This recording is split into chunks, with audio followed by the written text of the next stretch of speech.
Bueno, buenas, buenas, simplemente. Hemos llegado a otra entrega de Té de Sintonía Fina. Eh, ¿Cómo anda, Fran? Buenas tardes, noche, cuando, no sé a la hora que nos estén escuchando, a todos. Acá estamos en una nueva edición de Sintonía Fina. Esperemos que la pasen muy bien. Estamos grabando esto y hoy tenemos una edición muy especial. Hubo un gran trabajo de preproducción, hay que decirlo. Totalmente. Estás un poquitín alto, déjame decirte. Es que nada, me gusta resaltar. Porque hay que decir algo. Eh, Me compré unos auriculares para salir mejor. Y bueno, tengo que utilizar el voice meter y ese tipo de cosas. Y bueno, yo no sé usar ese tipo de cosas. Y tengo que aprender. Pero bueno, deme en tiempo. Ya Deme será en tiempo. el día en que suceda. Em, Yo por el momento voy a tomar la decisión de subirme un poquito más, cosa de que la gente pueda bajar el Sí, porque volumen. aparte sí, va a quedar Y rari. sí, pero nada, para eso, para que la gente nos tenga al mismo tono. Bueno, ¿qué vamos a estar haciendo hoy? Hoy vamos a estar haciendo algo fantástico, que es algo que la gente pidió, déjame decirte. Em, Vamos a estar leyendo fragmentos de cosas, porque yo no traje solamente libros. Así que vamos a estar leyendo fragmentos de cosas interesantes, bonitas, divertidas, qué sé yo. Cosas. Y las vamos a ir charlando, a ver qué nos produce, qué coso. Em, ¿Qué trajiste vos, Fran? Y mira, acá hay un popurrí, hay de todo un poco. Primero tengo tres libros de Galeano, por un lado, Memorias de Fuego uno, 2 y 3. Tengo libros de Darío Zeta, Filosofía Martillazo, tomo uno y 2. Por otro lado, tengo complementariamente, por ponerlo en esos términos, eh, Poder y Desaparición, un libro más bien que podemos hablar de los campos de concentración en la Argentina durante la dictadura, pero no sé si viene, no sé si pinta esa. Y por otro lado, también tengo un libro de Osvaldo Soriano, muy recomendado, se los recomiendo. No habrá más penas ni olvido. Una joyita hermosa. Chiquito, no es muy largo, es un gran libro. Pero tenemos ahí un popurrí y eso. Si no es suficiente, ¿vos qué trajiste? Yo traje un libro de mi profesora, de una profesora de la facultad, eh, llamada Ivana Lochis, que tiene una manera de escritura, ¿ah? Que nada, es hermoso. Esta entrega es de poesía que ella hace, que se llama Warmi, Yo Soy Mía. Tiene un compilado, em, es una de las primeras recibidas de un doctorado en género. Ella es doctora en género de la UNC, de la Facultad de Filosofía y Letras, y trabajó mucho en el observatorio de Córdoba, que no es un observatorio de ovnis, sino un observatorio en el que se trabaja sobre notas de notas de violencia de género, cómo se encaran, porque ella también es licenciada eh, en lengua materna, castellano. Nada, una genia, tiene un currículum mucho más extenso que eso, pero bueno, ella trabajó ahí y es medio... parecido tiene ciertas similitudes con el libro de Enojate hermana de Malena Pichot, a mi gusto, que Malena también trabaja con notas de página 12, ella trabaja con notas en general y, y escribe sobre lo que eso le ha hecho sentir.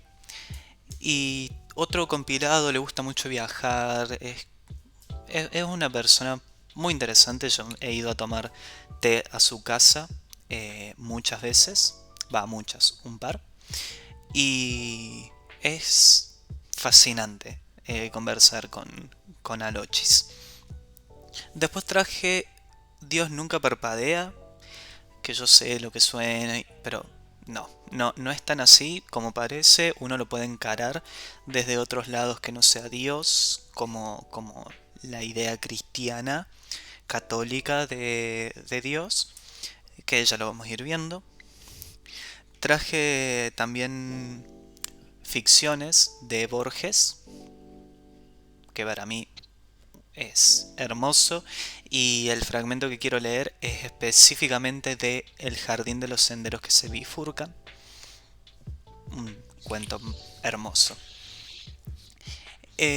Traje Fahrenheit 451 de Ray Bradbury, porque tiene algo que me gusta mucho para comentar más desde otros puntos. Y traje unos fragmentos de una de mis series animadas favoritas en el mundo, que es BoJack Horseman.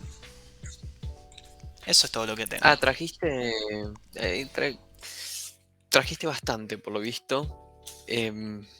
También me olvidé decir que tenemos un gran texto que escribió Rodolfo Walsh, que es Esa mujer, que bueno, es un texto muy conocido en el ámbito peronista, por decirlo así, porque se dice que Rodolfo Walsh lo escribió cuando encontraron el cadáver de Eva Perón. Eso es lo que se rumorea, y es una obra de arte también, como todo lo que ha hecho Rodolfo Walsh. Tengo el libro de Rodolfo Walsh, Operación Masacre, em, en sus dos versiones. Una, la primera edición, que no recuerdo en qué año salió, y una segunda edición editada hace unos 8 o 9 años. La primera edición está un poco golpeada por el tiempo, pero nada, una joyita Rodolfo Walsh. Así que tenemos una amplia gama de textos para leer fragmentos y demás cuestiones que vamos a ir tratando y reflexionando, ¿no? Digo, este feedback muy lindo que se hace con los libros justo antes de salir al aire. Con el TADE hablábamos esto de marcar los libros. ¿Cómo te relacionas vos con un texto? Yo depende mucho. Yo hace mucho que no compro un libro físico. Que para mí es un sueño leer de la computadora. Me hace muy mal a la vista. Me hace doler mucho la cabeza. No me ha quedado otra ahora por virtualidad. Pero a mí me gusta marcarlos. Me gusta escribirle al costadito algo. Me agrada. Y le pongo eh, estos banderines, ¿cómo se llaman estos? Los marcadores de colorcitos al costado, tipo de plástico. Me fascina eso. ¿Vos? Mi relación con los libros es ambigua, ponele. El último tiempo he empezado a comprar compulsivamente muchos y algunos los tengo ahí pendiente para leer y sigo comprando más. Es como, no puedo controlarme un poco.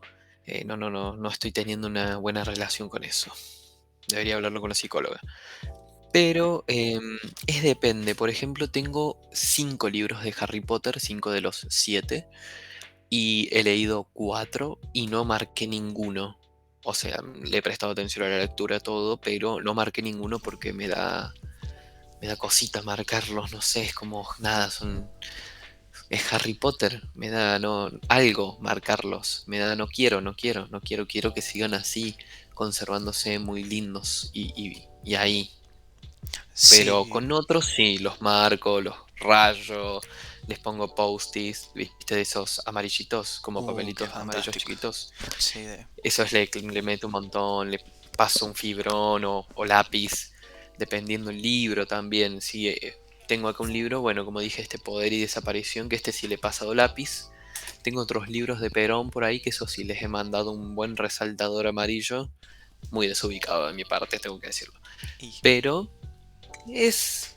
Viste que a veces hay libros que vos decís, me da cosita marcarlos, no sé si te pasa, viste, como que los sí, querés sí, cuidar un poco más. hay unos que se merecen como nada, estar impolutos.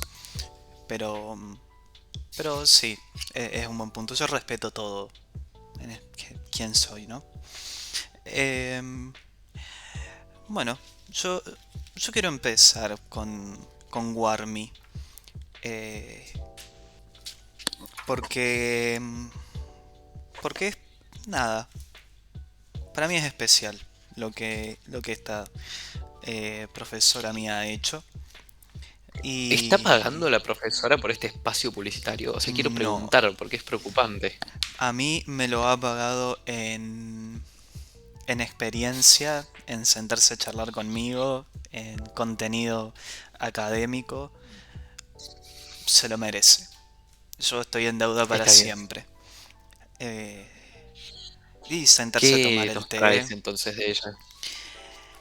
El primero se llama Niña Rota. Es un in memoriam para Abigail. Trata de un femicidio que, bueno, salió en diarios. Se hizo un seguimiento de este caso, muy muy viejo, es del 2007, y que nada, a ella le gustó. Eh, como dije, ella trabajó en el Observatorio de Córdoba mucho tiempo, su tesis doctoral la hizo desde ahí. eh, y como somos muchas personas emocionales, eh, había ciertas situaciones que a ella le despertaban algo y su forma de canalizarlo fue escribir. Y lo sigue siendo y tiene un libro nuevo fantástico también, escrito en pandemia, eh, que lo pueden ir a buscar en Facebook y comprarle. Porque todo lo es ella a pulmón. No, no tiene editoriales. ¿Repasamos el nombre de la autora? ¿Puede ser? Ivana Alochis. Alochis así como suena. Perfecto. Bien, Niña Rota dice así, para Abigail en memoria. Creo que le voy a bajar un poco más a la música solo en caso, ¿no? Creo que ahí estamos mejor. Eh, dice así, yo te interrogo, madre, ¿qué había en tus entrañas tan amargas que no le hiciste un hueco a la ternura? Yo te interrogo, padre, ¿qué le faltó en el alma a tu semilla que no brotó el afecto en tu regazo? ¿Por qué no hubo en tus palmas la caricia que hubiera suavizado mi agonía? Yo te pregunto, madre, ¿por qué no hubo en tu pecho una coraza que les hiciera frente a las torturas? ¿Acaso hasta el cariño te anularon, que me olvidó tu vientre desmadrado? ¿Acaso ni mi llanto desolado penetró en tus oídos que negaron? ¿Acaso mi cuerpito lacerado no conmovió tus labios que callaron? ¿Tampoco mis heridas tan tempranas advirtió tu pupila enajenada? Yo no lo juzgo, no, que fui su carne. Yo no lo juzgo, no, que los amaba. Lo juzgarán la vida o la conciencia que golpeará su sien atormentada. Tan solo los exhorto y les suplico. Yo quiero ser la última en suplicio. Córdoba, República Argentina, febrero de 2007. Las lecturas que hace el feminismo, ¿no? Respecto a la actualidad que se vive y retomar algo y poder sacar algo de ahí, ¿no? En este caso, un texto muy interesante este, pero repensarlo desde ese punto de vista está muy bueno. La verdad que yo últimamente estoy como no metido en ese mundo, porque no quiero parecer un aliade, pero hay algo ahí lindo que se da en esto de, como te digo, repensar todo lo que pasa a través de los femicidios y demás, y toda esa matriz patriarcal que el feminismo nos trae para pensar. y que hay un poder instituyente e instituido, ¿no? El poder patriarcal instituido que hace más de, ¿qué? 2000 años está ahí. Y este feminismo que, bueno, nos hace repensar un montón de cosas. Y yo creo que el texto este invita a reflexionar respecto a esto, ¿no? A los femicidios, que una mujer muere cada 37 horas. Em, ¿A vos qué te pasó? Yo al principio, hasta que lo hablé con ella, pensé que podía hablar eh, de un aborto, porque no sé, me dio esa impresión. Después en la presentación que hizo, un relanzamiento del libro, le pregunté, nos comentó todo este trasfondo de la historia de Abigail, que era una persona ya, que era una niña, y para mí fue un contacto con esto de, ahí, esto genera un sentimiento en, en otras personas, es decir, debe ser, este es el momento aliado, ¿no? Pero debe ser distinto como un varón vive un femicidio, sobre todo de una niña, a cómo una mujer lo vive. Por, por nada, por una cuestión de este podría ser yo. Y que yo nunca lo había pensado así. Entonces fue raro, fue chocante para mí darme cuenta que a alguien le despertaba tanto y que la emoción era tan profunda como para descargarlo en un texto, en un poema. Eso a mí me dio vuelta mucho la cabeza, me puso en otra perspectiva. Sí, ¿no? Es como esto de que vos decís, ¿no? Como un varón cis, blanco, vive los femicidios, o cómo vive, em, que también a mí me pasa, ¿no? De que, bueno, está bien, una muerte más, porque en un punto decís, bueno, está bien, un asesinato más y es como otra más que se suma a la lista y obviamente es terrible y es muy doloroso, pero es como queda, yo creo que como varones queda un poco ahí, ¿no? En cambio, la mujer lo vive como más una tragedia en este sentido de se me murió una compañera, por decirlo así, ¿no? En estas nuevas categorías teóricas que se empiezan a jugar, ¿no? Ahora como es la sororidad y demás cuestiones, es como que se pone en juego también ese punto de la muerte de una mujer más no es simplemente una mujer, ¿no? El femicidio que pasó recientemente acá en Villa Mercedes de em, Galdeano, creo que se llamaba la chica, o Galeando, una cosa así, bueno, despertó como algo que estaba un poco dormido, por decirlo así, ¿no? Y casualmente creo que se cumplió un mes, ayer o anteayer, o 2 meses, por ahí. Traigo la información a medias. Pero em, un grupo de mujeres, feminismo y disidencia, se juntaron en una plaza, creo que del barrio donde vivía ella, hicieron un mural, hubo todo ahí como una conmemoración alrededor, y es como está pasando esto, ¿no? Ya no solamente es un femicidio, sino que las mujeres toman esta bandera y la reconvierten en otra cuestión, ¿no? En seguir luchando, en una lucha cada vez más fuerte, que en Villa Mercedes no se ve muy poco, y ahora hay como una potenciación, ¿o no? Hay algo ahí que se potencia, hay algo ahí que se despertó que antes no sucedía. Y es muy interesante también ver esto de enojate hermana, ¿no? Trayendo a Malena, que recién la nombrabas. Hay algo ahí. Sí, sí, sí. La verdad que no sé, fue como que este libro en sí te ayuda a eso,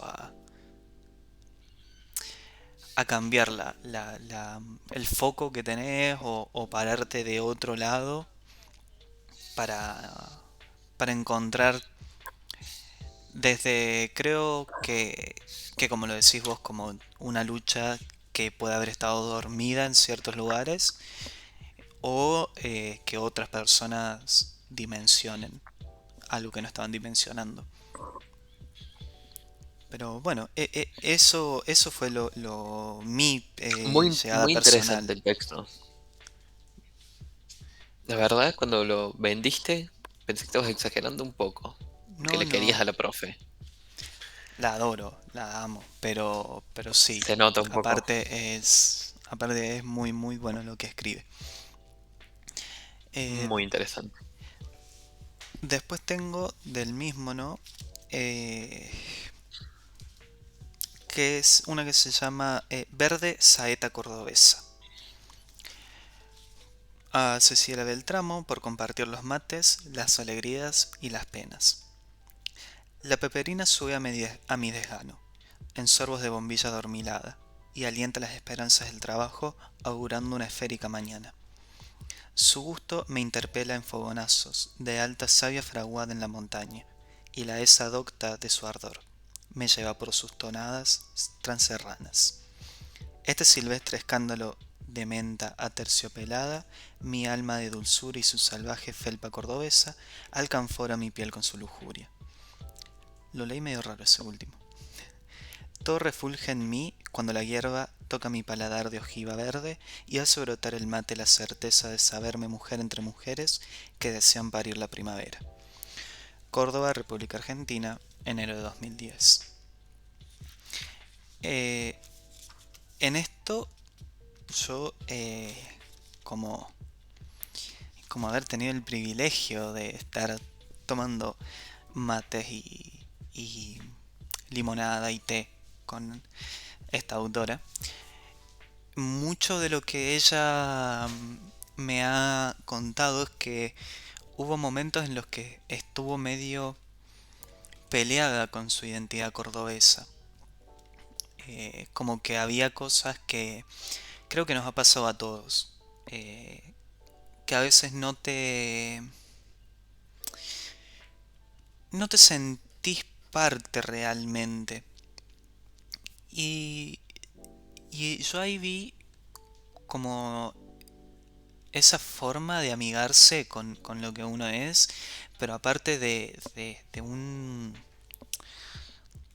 todo un ritual que es tomar mate, de sentarte a, a compartir y algo que le encuentro también muy punto en común, que es algo tan de, de las sierras cordobesas como de San Luis, eh, es esto de ponerle yuyos al mate. Eh, yo cuando lo leo y habla de la peperina, yo siento ese gusto de mate mercedino, de mate serrano que uno toma, lleno de yuyos que tiene cedrón, burro, peperina, estoy tomando un té de algo, pero que a la vez es tan raro, mal cebado, lavado, pero que tiene sabor a San Luis. Y a mí me trae tanto eso. eh, en específico a mí, particularmente, ese poema me hace sentir acompañado, me hace sentir calidez.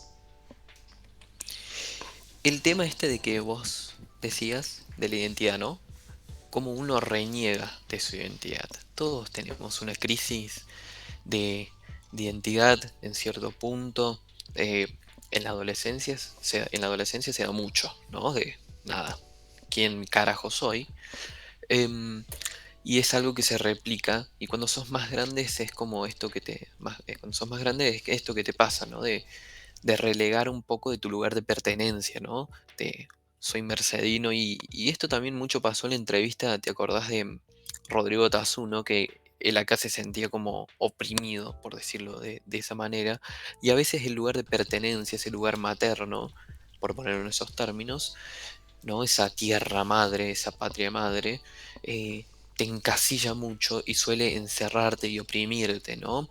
Pero nada, el lugar de procedencia y el de pertenencia creo que vale para otro podcast, que nada, la gente puede decirnos si le pinta ese tema o no. Pero como que estamos en esa, ¿no? De cuando sos un poco más joven, a nosotros nos pasa, a mí particularmente me pasa mucho, es como hay una crisis en relación a la pertenencia del lugar. Y uno reliega mucho de eso. Es como, no quiero pertenecer acá, pero al mismo tiempo hay algo que se me impone, dijera Durkheim, irresistiblemente, ¿no? Entonces, es difícil y complejo lidiar con eso. No tengo la respuesta porque lo estoy tratando. Yo, yo tuve esa pelea con Villa Mercedes como a los 18 años. Yo digo 18 años, 17 y para mí es tan lejano y son 4 años nada más. Pero creo que eso también me habla un poco de, de todo lo que pude ir asimilando durante ese tiempo que ha sido tanto, que me hace sentir que ha sido mucho más tiempo del que realmente es. Eh, pero fue difícil, es difícil reconciliarse con la tierra natal. Es difícil poder sentirte parte o estar orgulloso de algo, que por lo general también ese orgullo a veces sale cuando alguien ataca lo que el lugar donde perteneces. A veces atacaban Mercedes y para mí era como, bueno, está bien. Mercedes puede tener olor desagradable cuando entras, pasa, o cuando el viento da de cierta forma te llega el olor a los piletones, es cierto, pero es Mercedes. Y desde esos lugares yo me fui reconciliando con Mercedes y, y las vueltas ahí, que en un momento eran agónicas, que en un momento era, bueno, tengo que ir porque nada, dejé familia ahí, empezó a ser como, bueno, voy a ver a la gente que está en Mercedes, que es mi lugar, que, que me ha formado, porque si yo hubiese nacido en otro lugar no sería la persona que soy hoy, definitivamente. Sería una persona totalmente distinta. Mercedes me formó y me dio quien soy hoy. Y empezar a verlo desde esos puntos fue lo que yo creo que me hizo darme cuenta que pelearse con Mercedes, pelearse con tu tierra natal, eh, va por un lugar de no, a veces, no estar valorándote a vos lo suficiente. Sí, ¿no? Hay algo ahí que pasa. Yo también lo he pensado mucho y he tenido ahí peleas con Mercedes también, viviendo en Mercedes, no me he ido a ningún lado, ¿no? Pero pasa algo ahí, ¿no? El lugar de pertenencia, la patria, también hoy se discute mucho, ¿no? De vivimos en un país de mierda y nos tenemos que ir, es como, es eso un poco la idea, pero yo creo que es de un sector muy pequeño de la sociedad que marca a otro sector aspiracional, ¿no? Pero es como otra discusión. Sin embargo, es como la patria condiciona mucho, ¿no? La patria, refiriéndome no a una patria de la nación argentina, algo como más abstracto, sino como una patria más cotidiana en el sentido la patria mercedina, la patria sanluiseña, ¿no? Es como algo que te marca fuertemente y como decís vos, es como, bueno, nací acá y si hubiera nacido en otro lado no hubiera tenido esas posibilidades o ciertos privilegios, ¿no? Por nacer en cierto sector. Por ejemplo, nacer en San Luis te da el privilegio de cobrar $1.200 cuando terminas la escuela. O Por sea, ejemplo, es como, sí. no pasa en otros lugares. O sea, poniendo ese ejemplo es como, bueno, tiene sus pros y sus contras ser sanluiseño. No, sí, también creo, pelearte un poco con la persona que dejas atrás. Cuando vos te vas, sentís un comienzo nuevo de de tu formación en la vida. Eh, es raro porque es como, no soy una persona nueva, sigo siendo la misma persona que era, pero a la vez tengo la oportunidad de rehacer mucho. Entonces medio que a veces querés olvidar un poco algunas cosas de las que podés no estar muy orgulloso. Eh, es un poco también eso, la reconciliación con, con la madre patria. Es reconciliarte con tu pasado y abrazarlo como parte de tu presente. Interesantes reflexiones que están saliendo del podcast. Es la La idea, verdad, ¿no? hay que decirlo. Está saliendo bastante bien, me parece. Hacemos este paréntesis, aprovechamos este paréntesis para decirle a la gente que se suscriba, le ponga me gusta, nos ponga a seguir en Spotify, que es muy importante también. Muevan el algoritmo, que ustedes saben más que nosotros que cómo funciona esa inteligencia artificial, ¿no? Así que, nada. Y si les pinta también y les sobra 50 pesitos, este es el link de Mercado Pago por ahí para que Tuki Tuki nos hagan donaciones, que es muy importante para que el proyecto pueda seguir adelante y sigamos siendo independientes y podemos decir claramente, con em, total Libertad. libertad. Me gusta, me gusta. Bueno, me queda uno solo de Warmy. eh, que... mm, que nada, que es... Nada, agradable. Lo Dale, elegí para cerrar porque me gustó para cerrar. dale para adelante. Eh, Se llama Soroche Potosino. Nota al pie: Soroche, voz quechua, masculino americano, mal de montaña. Llovizna en Potosí esta tardecita y yo siempre recuerdo mi recuerdo. Prácticamente nada se aproxima a aquel enero del descubrimiento, cuando hollé ese suelo surrealista en busca de su altísimo secreto. No tiene la dorada barroquía que me asombró los ojos sin regreso, ni yo la candidez de esa sonrisa que cruzaba las puertas del silencio de aquel amor al que le di mi vida sin otra recompensa de su aliento.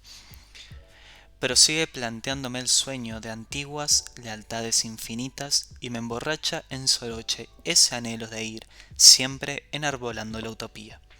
Y ahora, con pulmón a media asta y con esta áspera voz argentina, rescato cada piedra de matria que, hasta deshombrada, hoy me hechiza. Potosí, Estado Plurinacional de Bolivia, enero del reencuentro de 2013. Eh, Hermoso. Es. Qué texto hermoso, la verdad. Es muy lindo posta.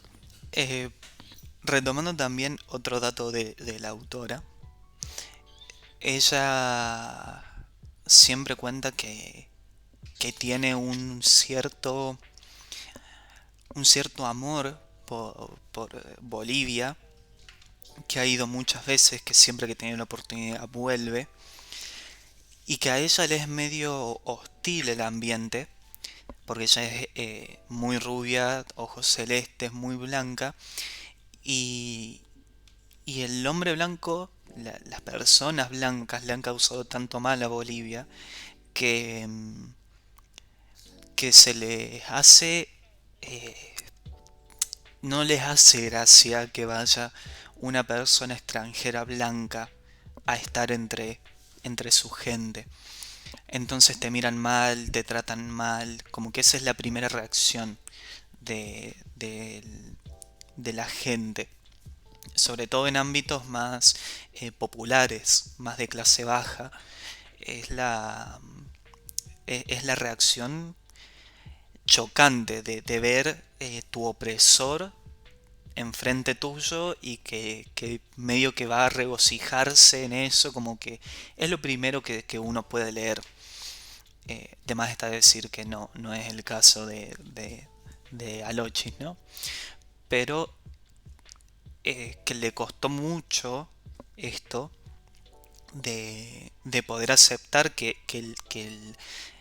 ese ataque no era hacia lo que ella es, ni hacia ella en particular, sino a lo que podían ver representado ahí en su figura, que es muy fuerte, es muy loco, pero, pero es esto que dice ella al final, como que con su voz argentina, con, con la distinción que hay entre un pueblo y el otro, uno vuelve, uno siempre está como presente y es un poco también esto de, eh, a mí me hace pensar mucho en esta idea que siempre se tiene de que Argentina es blanca, de que Argentina no es racista, ya partiendo de la base de creer que Argentina es blanca, ya es bastante racista, como muy contradictoria esas dos ideas que siempre van en conjunto.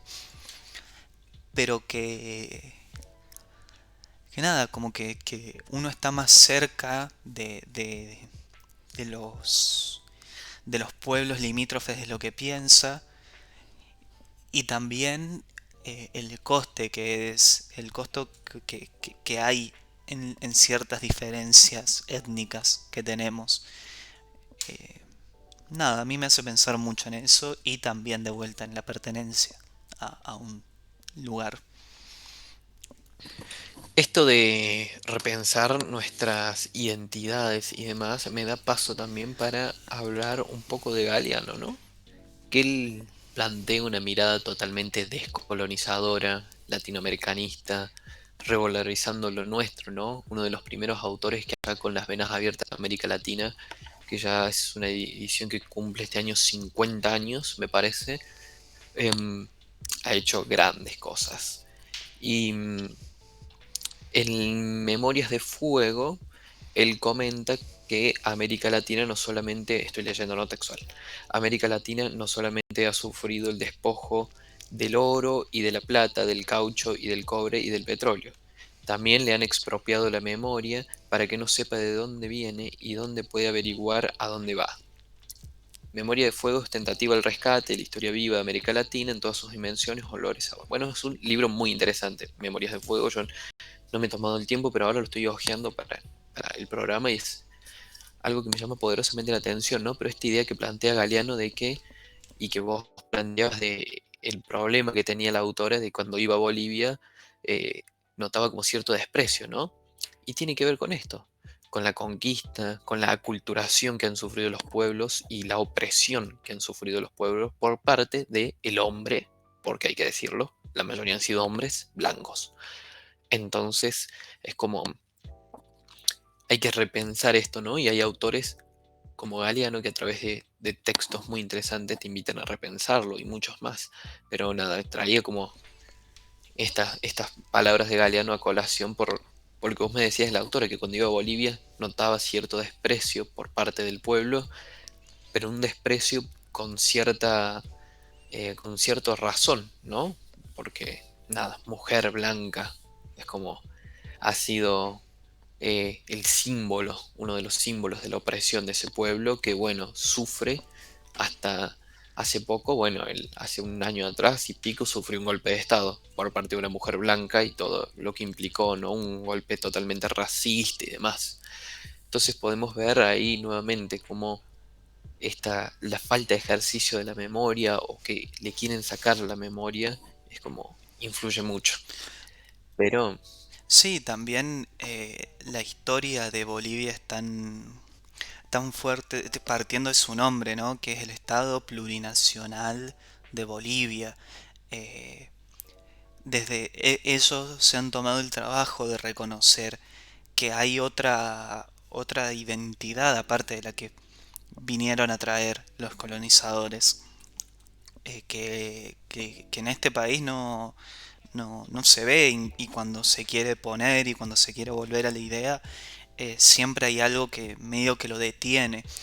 Eh, Nada, me voy a poner en el momento de criticar a Alberto, pero esta idea de que venimos de los barcos, de que somos europeos, de que Argentina es europea a comparación del resto de Latinoamérica, del poco sentimiento latinoamericano que por lo general se tiene desde Argentina es muy fuerte. Es decir, lo primero que uno piensa cuando dice Latinoamérica es Perú, eh, quiero decir un país Colombia, Venezuela, México, pero Argentina casi siempre está por fuera de esa idea de Latinoamérica, como que somos el hombre blanco que está acá atrapado en Latinoamérica, que para mí es una locura y es no reconocer el resto de las identidades que hay en este país. Y es muy grave para mí no reconocer las identidades en, en este proceso que estamos viviendo últimamente. Negar la identidad a alguien, un derecho tan básico, tan natural, es, es problemático. Hay una lucha ahí que hay que tratar. Sí, esto de que Argentina históricamente se reconoce como europea es una categoría que recién ahora se está poniendo en pugna, ¿no? Digamos, se está discutiendo. Obviamente hay gente que lo viene discutiendo hace un montón, pero ahora como la opinión pública, por ponerlo en esos términos, le está dando el debate, ¿no? Y, y también hay componentes muy racistas en nuestra sociedad, ¿no? Hablamos de la sociedad argentina que te dice negro de mierda, pero no, negro de la piel no, negro de alma. Es como, no digas negro de alma porque es mucho peor, es mucho peor. Pero hay como esa... yo en historia, bueno, lo he repensado un montón, hay autores espectaculares como Enrique Dussel, un autor, un mendocino que vivía en La Paz, ahora vive en México, es un autor condecorado por todo el mundo, el chabón es un genio, se fue exiliado en la última dictadura, y es un crack. Enrique Dussel desarrolló un paradigma que se llama filosofía de la liberación. O sea, eso, ya verás el nombre, habla un montón. Pero no esto de que hay una filosofía de la liberación porque hay otro que la oprime, ¿no? ¿Y cuál es la opresora? Y el norte global. El norte global es Europa, Estados Unidos y demás, ¿no? Que históricamente han oprimido a la sociedad latinoamericana a través de distintos métodos. Han sido a través de, bueno, el colonialismo explícito hace 500, perdón, hace 200 años atrás. em, Posteriormente, el neocolonialismo en el sentido de subordinar económicamente a los países. Siempre se dice que Argentina era el granero del mundo, ¿no? Para mí es una idea errada. Argentina era la chacra de Gran Bretaña, Sí, para ponerlo en esos términos, porque era un poco más eso lo que pasaba. Granero del mundo, era con los únicos que comerciábamos era con Gran Bretaña, pero bueno, eso es como una discusión más histórica, pero que viene también a colación, ¿no? De que siempre Argentina es el granero del mundo, siempre vinculados ahí también con Europa, despegándonos de la América Latina. Hay todo el tiempo, ahí hay un gran componente cultural muy, muy, muy, muy introducido, muy internalizado por parte de la sociedad que no logran todavía romper, ¿no? No se autoperciben como latinoamericanos, no se autoperciben como hijos de mulatos, porque todos hablan, ay, sí, los inmigrantes, sí, rey, pero acá la verdad que este país lo han sacado adelante los indígenas y los negros, la población afro, ¿no? Entonces hay que tener mucho en cuenta eso, pero como decía, ¿no? Hay como una relación también de esto, ¿no? Y leyendo Galeano y demás cuestiones, el chabón también plantea esta idea de que em, siempre hay diferentes tipos de dominaciones. La dominación que se da actualmente el día de hoy es a través de la subordinación económica, ¿no? Someter a los países a través de unas terribles deudas. Argentina es el paradigmático y el ejemplificador caso. Pasa eso, someten los países, ¿no? Esto es muy interesante también porque Galeano, en la introducción de Las venas abiertas de América Latina, nos habla en la introducción de 120 millones de niños en el centro de la tormenta, se llama la introducción, tranqui.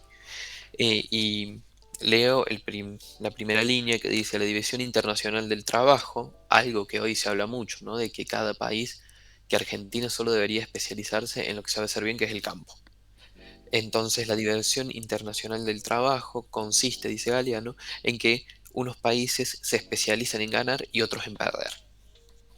Y es esto, ¿no? De que a través de esta mentira de que Argentina debería hacer cosas, pero creo que me estoy yendo un poco de tema, ¿no?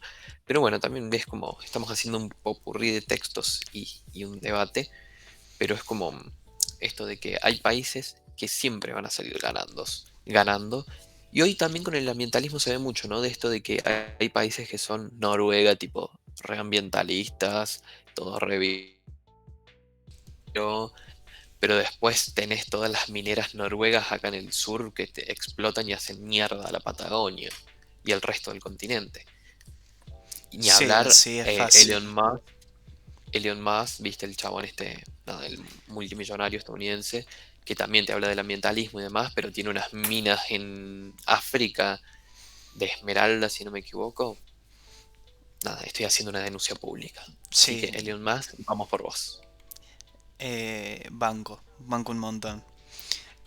Sí, no, también parte para mí de este neocolonialismo es acribillarte con contenido de ellos, es decir, eh, ¿qué es lo que uno ve constantemente en la tele? Nada, contenido yankee.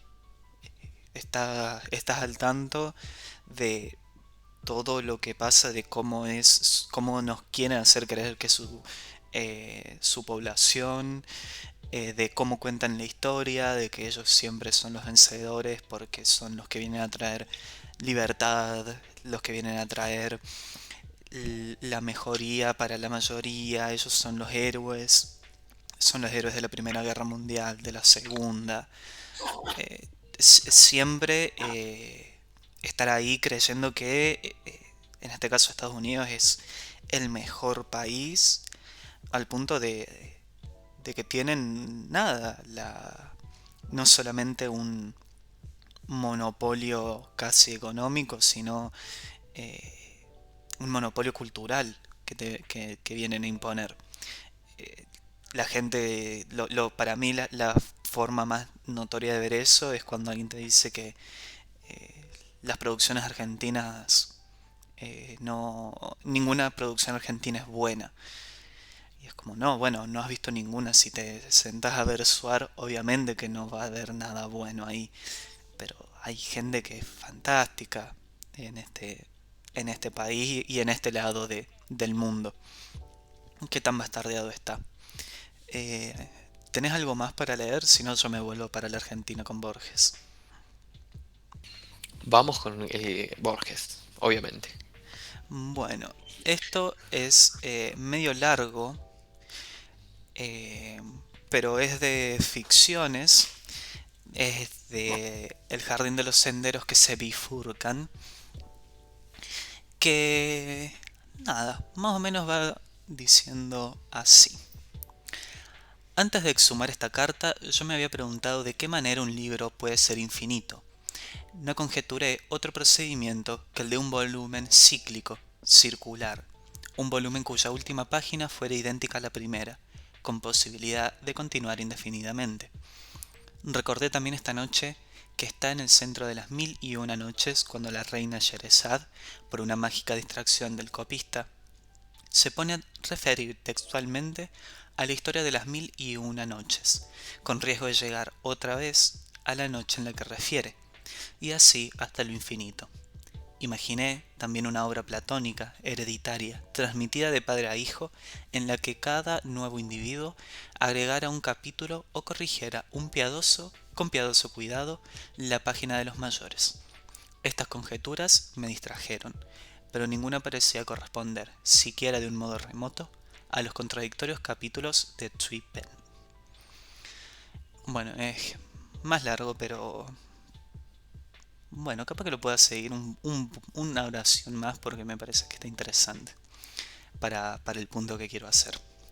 En esa perplejidad me remitieron de Oxford el manuscrito que usted ha examinado. Me detuve, como es natural en la frase. Dejo a los varios porvenires, no a todos, mi jardín de senderos que se bifurcan. El jardín de los senderos que se bifurcan es... No he leído mucho a Borges, hay un autor genio que es Hernán Cassiari, que se los recomiendo, pero Cassiari dice que uno no puede ser medio fan de Borges, uno para ser fan de Borges tiene que ser fan de Borges completo. No existe tener un libro de Borges, existe tener todos los libros de Borges. Yo le vengo a romper la teoría porque yo leo ocasionalmente a Borges. ¿Es gorila Borges? Era gorila Un Borges, poco, un poco. pero se lo podemos Despreciaba un perdonar. poco lo argentino, pero está bien, yo creo que a pesar de que era gorila, está bien que se lo retome, ¿no? Porque se lo retome como figura nacional y su rol también muy importante. Sí, hemos disculpado cosas más graves. A mí me interesó mucho, a mí me interesa mucho Borges del punto de vista lingüístico. Tiene una frase muy medio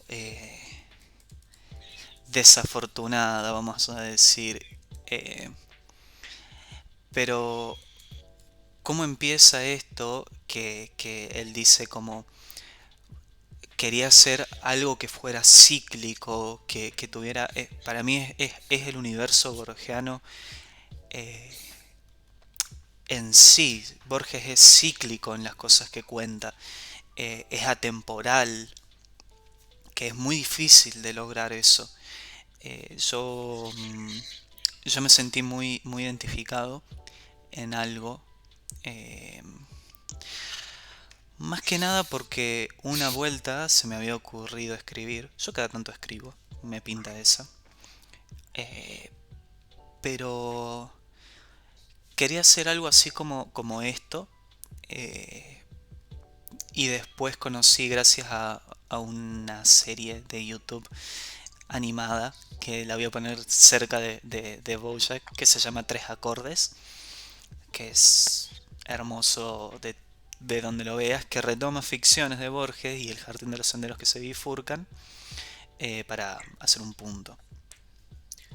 Podríamos también, en esto de que estamos hablando también de series y demás, nada, si a la gente le pinta, hacer un programa también, ¿no? Recomendando series, películas, em, que yo creo que se van a aprender, ¿no? Como, bueno, hay un montón de ficción nacional que se puede encontrar en la plataforma Contar y en Cinear, que nada, hay cosas muy lindas, que bueno, básicamente como son nacional, hay un desprecio. Entonces, y muy infravaloradas están. Pero nada, podemos hacer un capítulo especial sobre eso. Hago un pequeño paréntesis. Sí. Me gusta ahora que está ocupas en Netflix y la gente está con la tristeza, con la melancolía de los 2000. Nadie Eh, quiere volver a los 2000 igual. Es que como una melancolía, pero hasta ahí nomás. sí, Es como como, mm, no recordemos, sé. pero nada Sí. más. Nada, Borges tiene esto que da vueltas todo el tiempo sobre lo mismo. Yo creo que hablaba un poco también de cómo él se sentía respecto eh, a, a sus posiciones políticas, a mucho, que es encontrarse constantemente en una situación no agradable. Pero como les decía, cuando quise escribir, previo a descubrir esto de Borges, del jardín de los senderos que se bifurcan, me pasó que mi idea era escribir sobre alguien que escribía sobre alguien y así continuamente hasta que me perdí y ya no sabía sobre quién estaba escribiendo. Entonces me frustré y quedó un texto guardado por ahí en alguna de todas las carpetas que tengo en mi computadora. Y después leyendo esto, eh, que si bien es un cuento, un policial, él cuenta bueno, cómo es cíclico lo que va a contar. Ya anticipa en esos primeros párrafos que lo que va a contar va a retomarse en algún momento. Y que si vos lees el final del libro, del cuento en realidad, y vas de vuelta a la primera página, vas a constantemente estar... podés leerlo infinitamente. Nada termina. Y todas las veces que lo leas, yo creo que vas a encontrar algo distinto. Nada. Borges, fantástico. Borges tiene un poema en latín eh, hermoso, que medio careta, medio... pero nada. Y lo último que tengo de Borges, que les decía sobre estos lenguajes, yo en primer año de la facultad, allá por los años 2018, que parece tan lejos y tan cerca, hay una... Borges era muy normativista de la lengua, era muy facho con la lengua también, y él distinguía, hacía una distinción, perdón, entre lo que es el lunfardo y el arrabalero.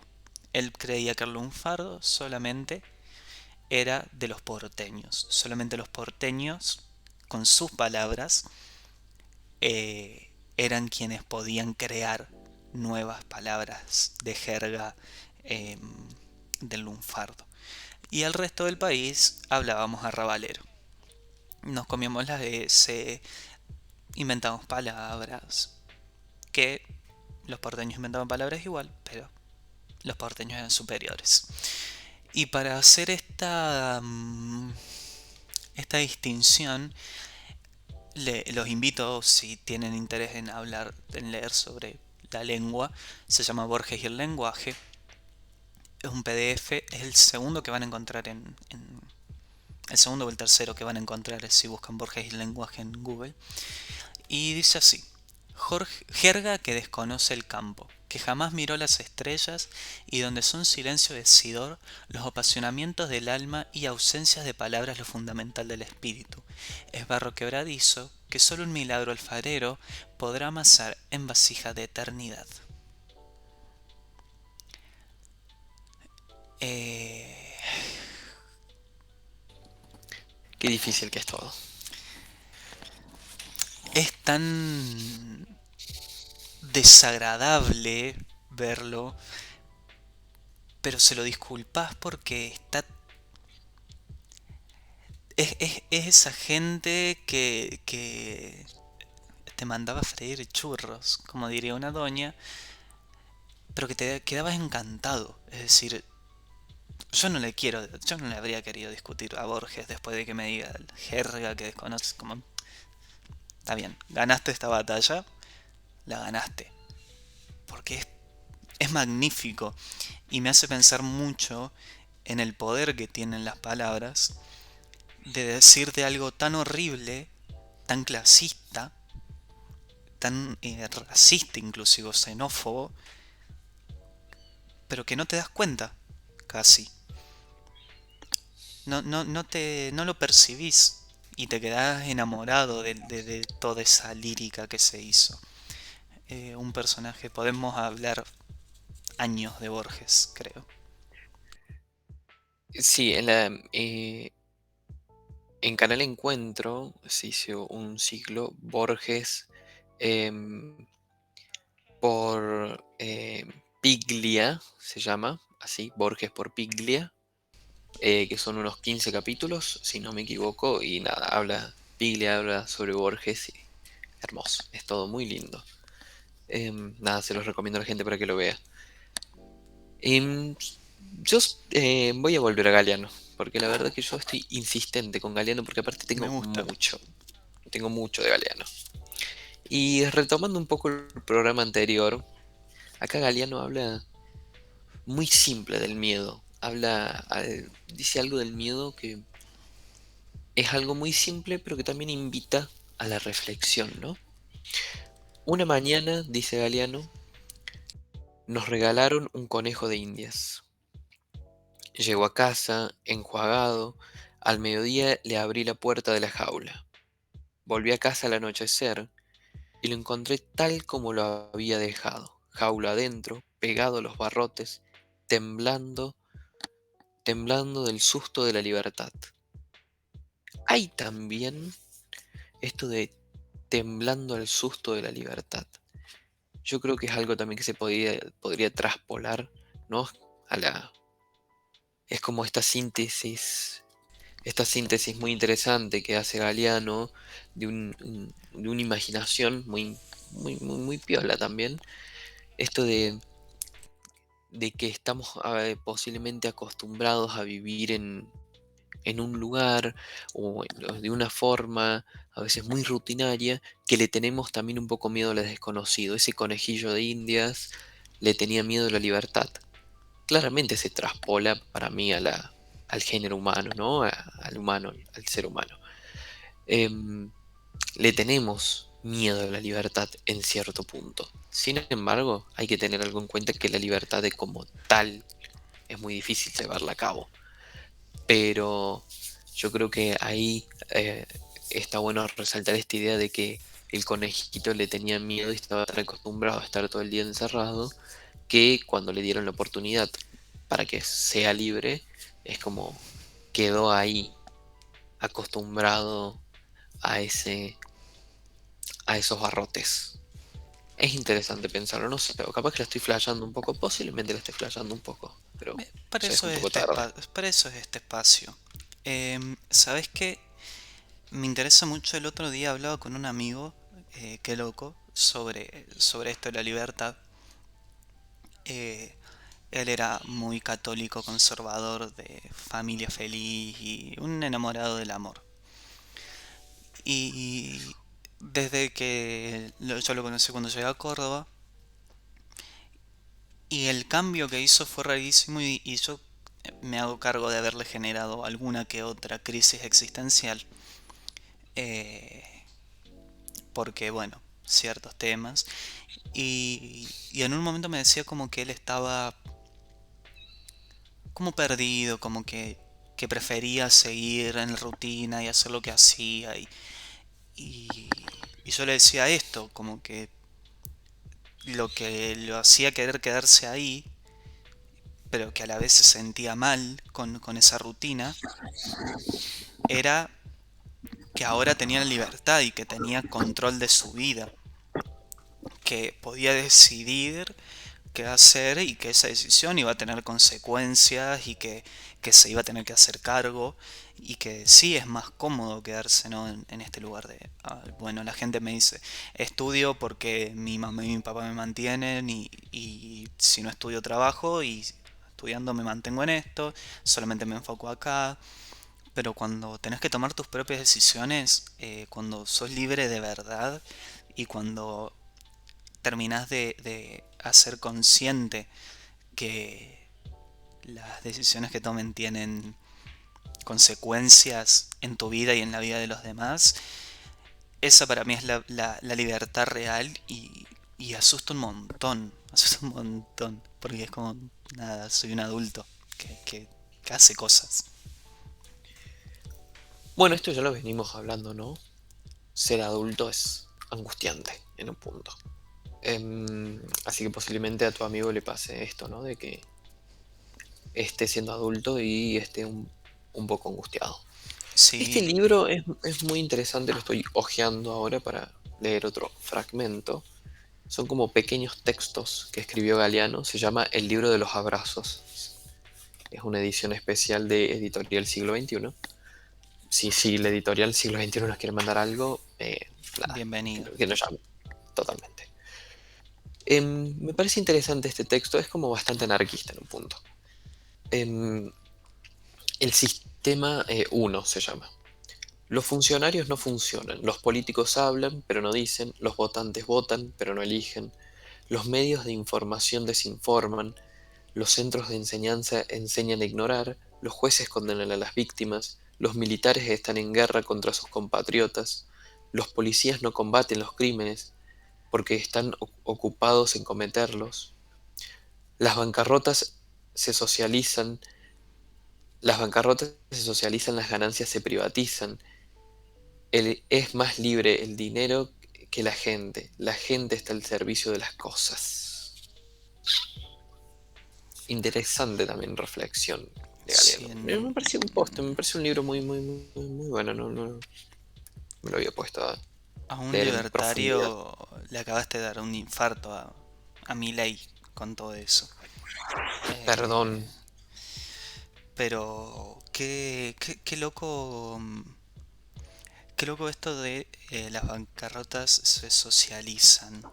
Eh, es como que, bueno, creo que lo vimos mucho en la pandemia, como que si una empresa deja de producir, problema de todos, pero cuando produce las ganancias son para De unos ellos. pocos, ¿no? Las bancarrotas se socializan, las ganancias se privatizan.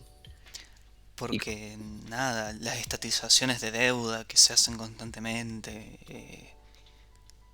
bueno, durante la última dictadura militar pasó mucho de que grupos concentrados estatizaron su deuda. Uno de ellos es el grupo de el expresidente Macri, el grupo SOCMA, pero tiene que ver con esto, ¿no? De que las bancarrotas se socializan y cuando esa empresa se llenó de guita, se privatizó, obviamente. Es más libre el dinero que la gente. Eso también es una definición muy interesante también para tener en cuenta.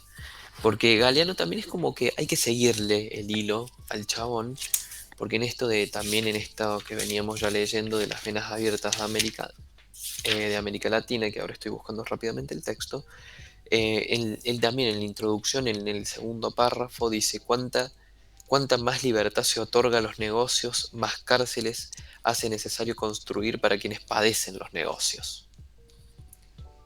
Hay como una visión bastante, em, no en contra del capitalismo, pero sí en contra de del capitalismo feroz o el capitalismo más salvaje, ¿no?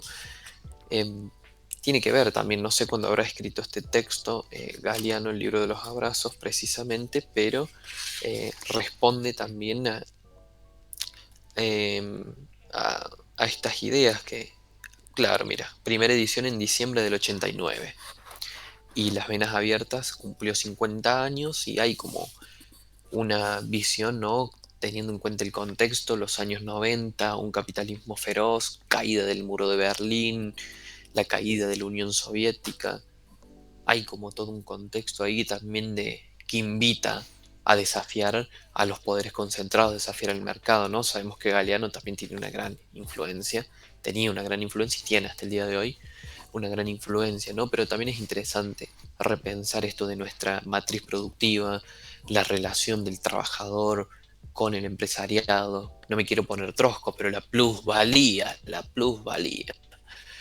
También es, voy a sacar el 18 Brumario ahora, pero voy a sacar el Capital de Marx, pero no, son cosas muy interesantes para pensar, que a veces cuando uno los trae al debate, la redistribución de la riqueza y demás, es como que no me te traten de comunista, de peronista de mierda, ¿viste? Pero es como, hay que dar esos debates también. Hay que darlos, porque siempre está como este discursito de, bueno, tenemos que redistribuir la riqueza, la gente no puede haber pobreza extrema como tampoco puede haber riqueza extrema, ¿no?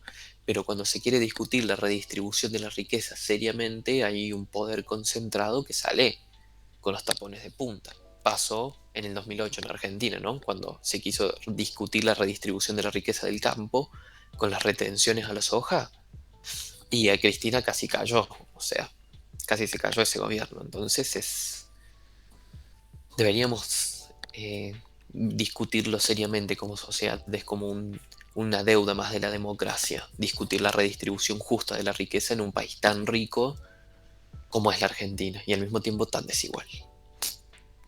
Me gustó, me gustó. Sí, te ganaste una estrella roja. Eh, Gracias. para ir cerrando ya, porque nos estamos excediendo de tiempo, que si bien nadie nos pone el tiempo, pero si no, que esto es cualquier cosa. Eh, yo quiero... A mí me gustaría cerrar el programa con BoJack, con un mensaje fatalista. Así que no sé si querés compartir algo corto antes del No, mensaje no, no. fatalista. Dale, dale vos. Ya, Ya con esto que leí de Galeano me parece angustiante. Me voy a dormir un poco angustiado, debo decirlo. Bien, tengo la cita en inglés, las dos citas que quiero en inglés. Ambas son de Diane eh, Newgen. Si no han visto BoJack, por favor vayan a ver BoJack porque es, no sé, una creación increíble de la humanidad. Que la voy a leer en inglés porque para algo estudio inglés y después se las voy a leer en español. Que la primera dice: I guess it got a happy ending, but every happy ending has a day after the happy ending. Que es, creo que tuve mi final feliz, pero todo final feliz tiene un día después del final feliz. Como nada, me casé, tuve mi vida soñada, tengo una casa hermosa con un marido divino, el trabajo que quiero, pero ¿qué pasa cuando te levantas al otro día de la luna de miel? Cuando volvés, cuando tenés que hace 3 años que te tenés que levantar a las 8 de la mañana para ir a tu trabajo soñado. ¿Qué, qué, qué es eso del final feliz? Hay un final feliz. ¿Por qué también un final feliz y no un desenlace real más que feliz? Eh, para mí, para mí el tema de la felicidad, del ser feliz, yo no creo que exista ser feliz, pero No, no existe ser feliz. Es como hay una romantización también. Hay un exceso de la romantización que yo estoy muy en contra y milito en contra de la romantización. Hay un bueno, exceso, todo el tiempo se romantiza todo y es una paja. Basta de romantizar las cosas. Me cansé. Basta de romantizar. Hoy también estaba viendo, romantizan hasta la pobreza. Pido un límite a la sí, romantización. Me tienen podrido. no, no tienen para comer, son 15 personas en una pieza, pero son felices. No, no, eso no es ser feliz. No, Reírte no es ser feliz. está bastante distorsionado el concepto de felicidad. Eh, Pero nada, Bojack lo dice bastante bien ahí, ¿no? sí,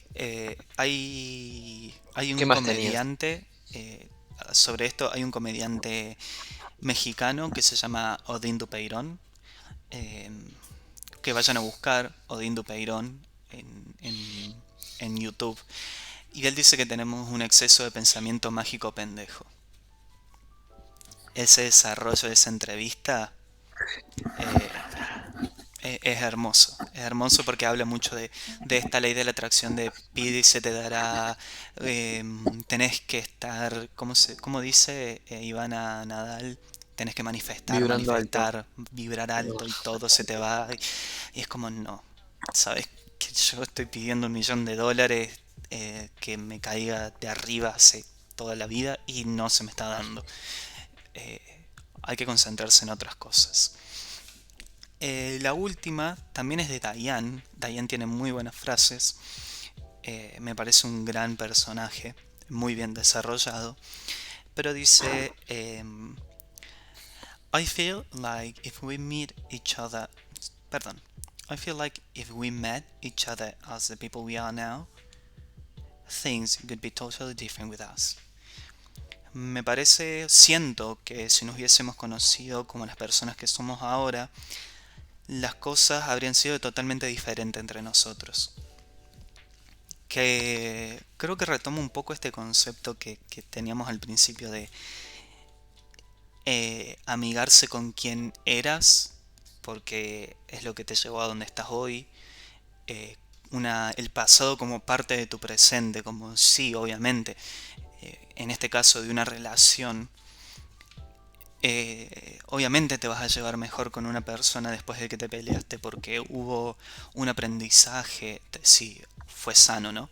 Hubo un aprendizaje, hubo una asimilación del comportamiento de la otra persona, de cómo es mejor el intercambio del vínculo.